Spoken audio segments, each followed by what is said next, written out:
ഇപ്പൊ എത്രയോ നേരം അതിന്റെ പനിയും പിടിച്ച് രണ്ട് നാത്തുമാരുണ്ട് ഇവിടെ, നോക്കുക പോലും ചെയ്യുകയില്ല. മക്കളൊക്കെ ഉണ്ട്. എനിക്കാണ് തലവേദന എടുത്തിട്ട് 2 മണി ചോറ്. ഇനിയിപ്പോ അവര് കണ്ടാൽ അത് സമ്മതിക്കുകയില്ല തിന്നാനൊന്നും. എനിക്ക് തോന്നുന്നു എൻ്റെ ആങ്ങളമാരുടെ അച്ഛനും അമ്മ ഉണ്ടെങ്കിൽ എനിക്കെന്തോരും. എൻ്റെ അച്ഛനും അമ്മയില്ല. ആങ്ങളമാരാണെങ്കിൽ ദൂരെ, അവരറിഞ്ഞിട്ടില്ല. ഞാൻ ആരും അവരെ പിടിക്കുമ്പോൾ പറയും എൻ്റെ നാത്തുമാരും ഇവരും ഒന്നും എന്നോട് എന്നൊന്നും പോലെ എന്നൊന്നും പറയുന്നില്ല എന്നേ പറയുള്ളൂ. എവിടെ പോയി സൗന്ദര്യ രമ്യേച്ചി ഒന്ന് നോക്കാം, നമുക്ക് അടുക്കള എന്തെങ്കിലും ഉണ്ടാവും. ഞാൻ ഇവിടെ ഉണ്ട്. എന്തായിരുന്നു ഞാൻ ഇവിടെ ഇരിക്കുകയാണോ? എന്നിട്ട് ഞാൻ കുറച്ച് ചോറ് അതെനിക്ക് വേണ്ട പൈസട്ട്. അത് ശരി, നിങ്ങൾ ഇങ്ങനെയല്ല 24 മണിക്കൂർ ഇങ്ങനെ ഭക്ഷണം കഴിച്ചുകൊണ്ടിരുന്നാൽ മതി. നിങ്ങൾക്ക് ഇവിടെ നിങ്ങളല്ല ഇവിടെ ഇരുന്ന് ഉണ്ടാക്കി കൊണ്ടുപോകുന്നത്. ഞങ്ങളുടെ ഭർത്താക്കന്മാർ കഷ്ടപ്പെട്ട് ഗൾഫിൽ പോയി നിന്ന് കഷ്ടപ്പെട്ട് ഉണ്ടാക്കുന്ന ഇതൊക്കെ പൈസ അയച്ചു തരുന്നത്. ഞാൻ രാവിലെ ഒന്നും കഴിച്ചില്ല. നിങ്ങൾ എന്ത് കഴിച്ചില്ലാന്ന് പറയുന്നത് എങ്ങനെയാ? നിങ്ങൾ കഴിക്കുന്ന നേരത്തെ കഴിക്കുന്നത് ഞാൻ കണ്ടായിരുന്നല്ലോ. എപ്പോ നോക്കിയാലില്ലേ സൗമ്യ ഇത് തന്നെ പരിപാടി. എന്താ പറയാ, ഈ കുട്ടികളെ ആണെങ്കിൽ നോക്കുന്നത് പറഞ്ഞ് ശരി തന്നെ. പക്ഷെ എന്നാലും നമുക്ക് ഈ കുട്ടികളെ നമുക്ക് മറ്റുള്ളവരുടെ കാര്യം കൂടി നോക്കണ്ടേ? ആങ്ങളമാര് വിളിച്ച മക്കളെ നിങ്ങൾ ഞാൻ കുറ്റൊന്നും പറഞ്ഞു കൊടുക്കാം. നിങ്ങൾ എപ്പോഴും ഇങ്ങനെ പറയല്ല. നിങ്ങൾക്ക് എന്തെങ്കിലും ഒരു പണിക്ക് പോയിക്കൂടെ? എന്തെങ്കിലും ഒരു പണിക്ക് പോയിക്കൂടെ? വെറുതെ ഇങ്ങനെ ഇരുന്ന് തിന്നാല് മാത്രം മതിയോ? എപ്പൊ നോക്കിയാൽ ആരെയില്ല. നമുക്ക് പിന്നെ അവരെ ആങ്ങളമാരെന്ന് വിളിച്ച് സംസാരിക്കാം. അവരോട് പറയണം എന്തായാലും ഇവരെ എന്തെങ്കിലും ജോലിക്ക് വിടണ്ടേ, അല്ലാണ്ട് ഇവര് ഇങ്ങനെ തിന്നാലും ശരിയാവോ? ഇത്രയും വയസ്സായിട്ട് ജോലി കിട്ടുമോ? ജോലി ഇല്ലാണ്ട് നിങ്ങൾ ജോലിക്ക് പോകാണ്ട് എത്ര പേരുണ്ട്. ഓരോ ചെറിയ വയസ്സന്മാര് പോലും അങ്ങനത്തെ ഓരോ പരിപാടികളുണ്ട്. തൊഴിലുറപ്പിനൊക്കെ പോയാൽ അവിടെ ഒന്ന് നോക്കി നിന്നാ മതി. പൈസ എനിക്ക് ഇങ്ങനെ എന്റെ ആങ്ങളമാര് നല്ലോണം നോക്കുന്ന ആങ്ങളമാര് അവിടെയൊക്കെയല്ലേ. നിങ്ങൾ എന്നിട്ട്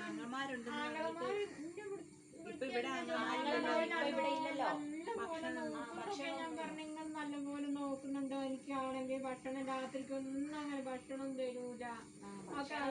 ഓരോരുത്തർ ഭക്ഷണം ഉണ്ടാക്കുന്നതിനനുസരിച്ചല്ലേ ഉള്ളതിനനുസരിച്ചല്ലേ തരുള്ളൂ. നിങ്ങൾക്ക് എല്ലാ പ്രാവശ്യം ഭക്ഷണം തരാനാവോ? ഞങ്ങക്ക് ഇതാ ഇവിടെ 3-4 കുട്ടികളുണ്ട്, അവർക്ക് കൊടുക്കണ്ടേ? സ്കൂളിൽ വിട്ട് വന്നതാ. നിങ്ങൾ തിന്നണ്ട അത്ര മതി തിന്നത്. എന്താ ഇത് എപ്പോ നോക്കിയാലും? മക്കൾക്ക് എന്തെങ്കിലും ചായ എന്തെങ്കിലും എടുത്തു കൊടുക്ക്. അതാ ഇതപ്പൊ സ്കൂള് വിട്ട് വന്നിട്ട് എന്തെങ്കിലും എടുത്തു കൊടുക്ക്, ഭക്ഷണം എന്തെങ്കിലും എടുത്തു കൊടുക്ക്. ചെറുതുങ്ങൾക്ക് കൊടുക്കാനില്ല. അമ്മമാര് അമ്മായി ഒന്നും തീറ്റാൻ സമ്മതിക്കൂല. ഇത് ഇവിടെയൊക്കെ അടിച്ച് വാരി വൃത്തിയാക്കണം, തുടയ്ക്കണം, പാത്രം തയ്ക്കാനുണ്ട്. ഇത്രയും പണി കിടക്കുമ്പോ നിങ്ങൾ ഇങ്ങനെ ഭക്ഷണം കഴിച്ചു ഇരുന്നാൽ ശരിയാകുമോ? നിങ്ങൾ കൊണ്ടുവരുന്ന കുട്ടികളെ കുളിപ്പിക്കുക, 2 കുട്ടികളെ കുളിപ്പിക്കാനുണ്ട്. എന്തൊക്കെ പണിയുണ്ട്? ഇത് നോക്കുമ്പോ ഞാൻ നോക്കും എവിടെ പോയി അടുക്കള എവിടെ നിങ്ങൾക്ക് ഞാനുള്ള എന്റെ സ്വത്ത് ഉണ്ട്. ഞാൻ നിങ്ങൾക്ക് 2 പേർക്ക് എഴുതി തരാം. എന്നാലെങ്കിൽ നിങ്ങൾ ഒരു നല്ലൊരു വാക്കെങ്കിലും എന്നോട് പറ. സ്വത്തൊന്നും ഞങ്ങൾക്ക് വേണ്ട. നിങ്ങൾ സ്വത്തിന്റെ അതൊക്കെയല്ലേ നിങ്ങൾക്ക് ആവശ്യമോ? എന്നെ എന്താണ് കല്യാണം കഴിച്ചു വിടൂല. എന്റെ അച്ഛനും അമ്മ എനിക്ക് കുറച്ച് സ്വത്ത്, ഞാനത് നിങ്ങളെ 2 പേർക്ക് ഞാൻ എഴുതി തരാം. നിങ്ങളെന്നെ ചവിട്ടി തേക്കല്ലോ. നിങ്ങൾക്ക് വന്നിട്ടുണ്ടെങ്കിൽ നിങ്ങൾ എന്താ ചെയ്യാ? എന്തൊരു ശല്യാണ് ഈശ്വര. എന്തെങ്കിലും ഒന്ന് കല്യാണം കഴിച്ച ഉള്ള പ്രായത്തിൽ നീ കെട്ടിച്ച് വിട്ടായിരുന്നെങ്കിൽ അവർക്ക് എന്തെങ്കിലും ഒരു രീതിയിൽ അവരുടെ കാര്യങ്ങൾ നോക്കാനുണ്ടായിരുന്നു. ഇപ്പൊ അതും ഇല്ല. നമ്മൾ ഇങ്ങനെ കഷ്ടപ്പെട്ട് ഇവരെയും കൂടി നമ്മുടെ തലയിലായി. ഇപ്പൊ ഇവരുടെ എല്ലാ ചുമതലയും നമ്മുടെ തലയിൽ. കല്യാണം കഴിച്ചു പോയിരുന്നെങ്കിൽ ഉണ്ടായിരുന്നെങ്കിൽ അവര് നോക്കുമായിരുന്നു. ഇത് ഞങ്ങൾക്ക് ഒന്ന് ഈ കുട്ടികളെയും നോക്കണം, ഇവരെയും നോക്കണം, പണിക്കും പോകും. എന്തെങ്കിലും ഒരു തൊഴിലുറപ്പ് എല്ലാ സ്ത്രീകളും ഇപ്പൊ വീടുകളിൽ തൊഴിലുറപ്പൊക്കെ ഉള്ളതാണ്. അത് ജോലിക്കെങ്കിലും എന്തെങ്കിലും ഒരു പൈസ ആയില്ലേ? ജോലി ഇല്ലാത്ത ഇപ്പൊ ആരും ഉണ്ടാവൂല. വീട്ടില് വെറുതെ തിന്ന് മുടിപ്പിക്കാൻ വേണ്ടി തന്നെ നടക്കുക.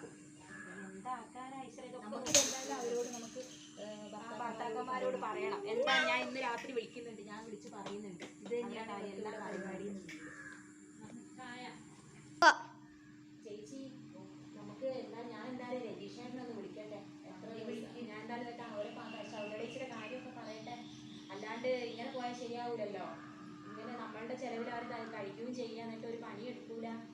ഇങ്ങനെ ആയാൽ ശരിയാ. ഞാൻ രതീഷേട്ടനൊന്ന് വിളിച്ചു നോക്കട്ടെ, എന്താ പറയുന്നേ നോക്കട്ടെ. കാര്യങ്ങളൊക്കെ സംസാരിക്കാൻ എന്തെങ്കിലും ഒരു തീരുമാനമാക്കണം. നമ്മളുടെ ഇരിക്കുന്ന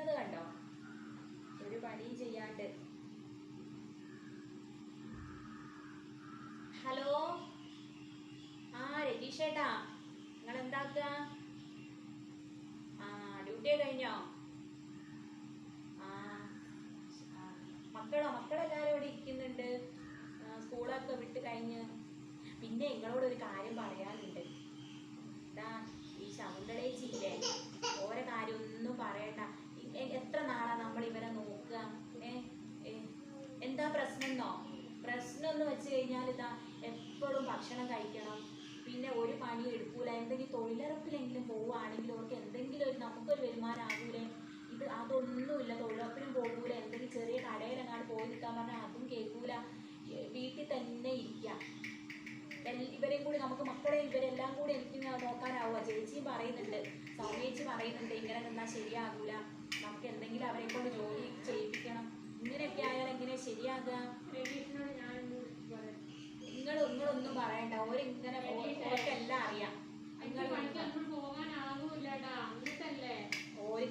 എന്തൊക്കെയോ നല്ല അടവാന്ന്. ഓരോ വേദന ഓരോ ദിവസം ഉണ്ടാവും. കാല് വേദന, കൈ വേദന എന്നൊക്കെ പറഞ്ഞിട്ട് ഇങ്ങനെ വേദനയാണ്. നിങ്ങൾക്ക് ഈ കുട്ടികളുടെ കാര്യം കൂടി നോക്കാൻ ഇവർക്ക് ആകൂല. ഇല്ലേ, ഞാൻ ഓരോ കൊടുക്കാൻ ഞാൻ പറഞ്ഞു. നിങ്ങൾ സംസാരിക്കും കാര്യങ്ങളൊക്കെ ഓരോട് പറഞ്ഞു കൊടുക്കണം. ഇതാ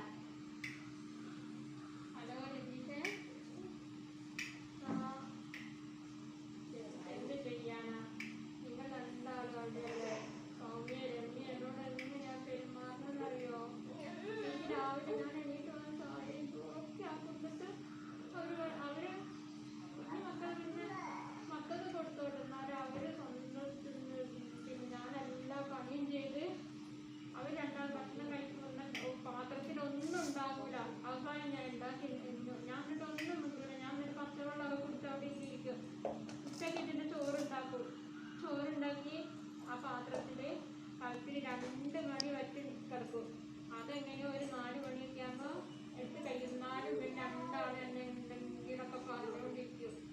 ഞാനെൻ്റെ അവസാനം പറഞ്ഞു, ഞാനുള്ള എനിക്ക് അമ്മ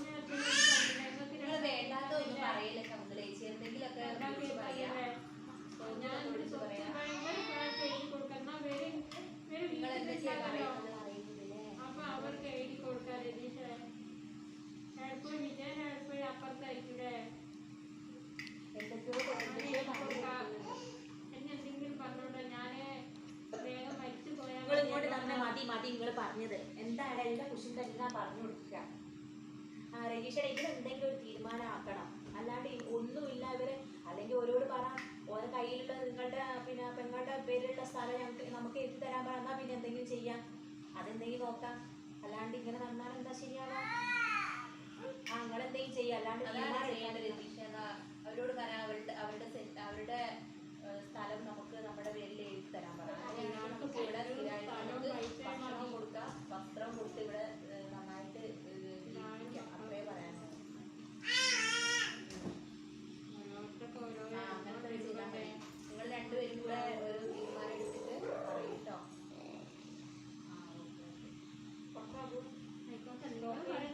കേൾക്കുള്ളൂ. എന്താ ആയിക്കോട്ടെ, നിങ്ങളെന്നോ ഒരു കുറ്റം ഞാനൊന്നും പറയുന്നൊന്നുമില്ല. എന്നാലും ഭക്ഷണം ഒത്തിരി തന്നൂടെ എന്നാ ഞാൻ പറയുന്നത്. നിങ്ങളോട് ഞാൻ പറഞ്ഞല്ലോ, ഉള്ള പൈസ നിങ്ങൾ സ്ഥലം എഴുതി തന്ന സ്ഥലം, അമ്മയും അച്ഛൻ നിങ്ങൾക്ക് എഴുതിയ സ്ഥലം നമുക്ക് എഴുതാല്ലേ. വിശപ്പൊന്നും തന്നെയാണ്. പക്ഷെ ഇതൊന്നും ചെയ്യാണ്ട് ആർക്കെങ്കിലും ഭക്ഷണം കഴിക്കാനാവോ? ഇതൊക്കെ ചെയ്യുന്നുണ്ട്. നമുക്ക് കുറച്ച് ബുദ്ധിമുട്ടുണ്ട്. നിങ്ങളുടെ സ്ഥലം എഴുതി തരുന്നാല് അല്ലെങ്കിൽ എഴുതി തരാം. എനിക്കൊന്നും വേണ്ട. എനിക്ക് ദൈവത്തിന്റെ കാര്യം മാത്രം മതി. നിങ്ങളിപ്പോ പറഞ്ഞ വാക്ക് പാലിക്കാൻ അത് പാലിക്കാൻ നോക്കി. എന്നിട്ട് എഴുതി തരാന്ന് പറഞ്ഞ മതിയല്ലോ. അത് കഴിഞ്ഞിട്ട് അച്ഛനും അമ്മയും നിങ്ങൾക്ക് നാത്തുമാരൊന്നും വേണ്ടല്ലോ. അതൊക്കെ പറഞ്ഞാൽ മതി. ഇനിയിപ്പൊ കൊറേ ഇങ്ങനെ പറഞ്ഞു തന്നിട്ട് എന്താ? ഇനി കാര്യങ്ങളൊക്കെ കറക്റ്റ് നിങ്ങൾ ആ കാര്യം നോക്ക്. പൈസ നിങ്ങളുടെ കയ്യിലുള്ള സ്ഥലം എന്താ, നിങ്ങൾ എന്തെങ്കിലും ചെയ്യാൻ നോക്കാം.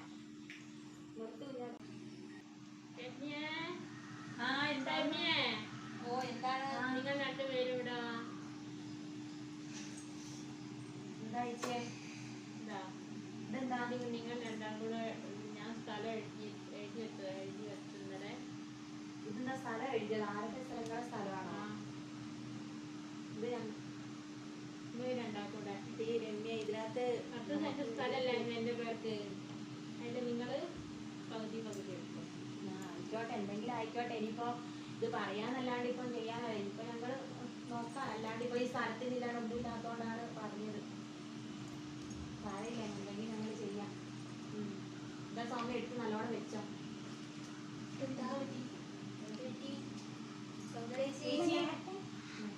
വല്യമ്മേ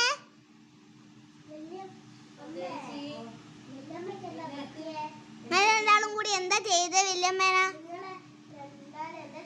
ഒന്നും ചെയ്തതല്ല.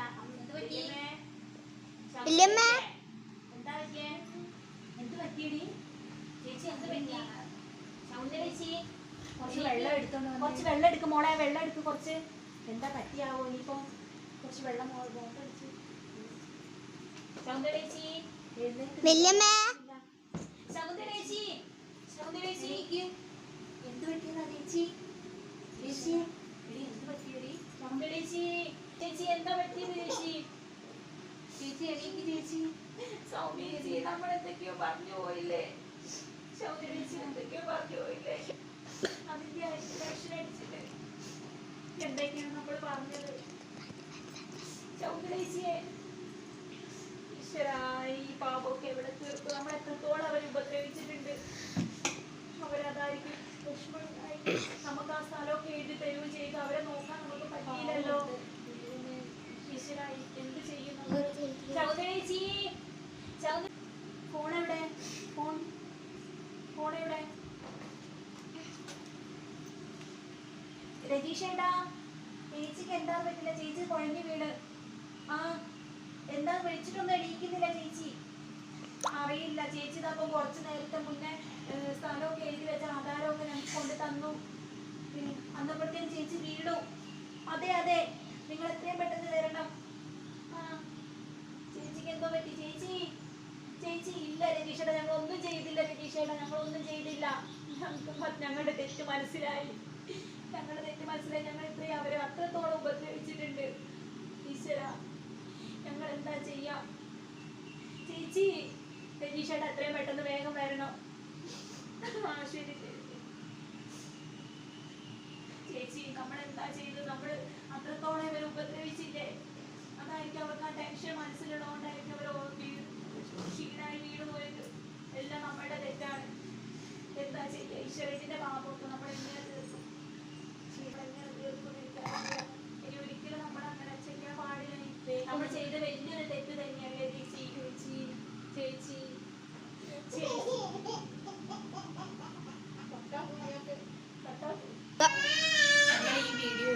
ഞങ്ങൾ ഈ വീഡിയോ ഇട്ടതിന്റെ പ്രധാന സന്ദേശം എന്ന് വെച്ചാൽ നമ്മളെ ഇതിനകത്ത് നിന്ന് നമ്മൾ മനസ്സിലാക്കണം. നമ്മൾ ഓരോരുത്തരും നമ്മൾ മനസ്സിലാക്കണം. നമ്മുടെ ബന്ധുക്കളെ സുഹൃത്തുക്കളെ നമ്മൾ നല്ലതുപോലെ സ്നേഹിക്കുക. അതുപോലെ തന്നെ അവരെ നല്ല രീതിയിൽ തന്നെ പരിചരിക്കുക. അതുപോലെ അവരെ ഒറ്റപ്പെടുത്താതിരിക്കുക. നമ്മളെ കൂടെ കൂട്ടി തന്നെ നിർത്തുക. നമ്മൾ ഒരിക്കലും അവരെ അകറ്റി നിർത്തുകയോ അവരെ വിഷമിപ്പിക്കുകയോ ചെയ്യാതിരിക്കുക.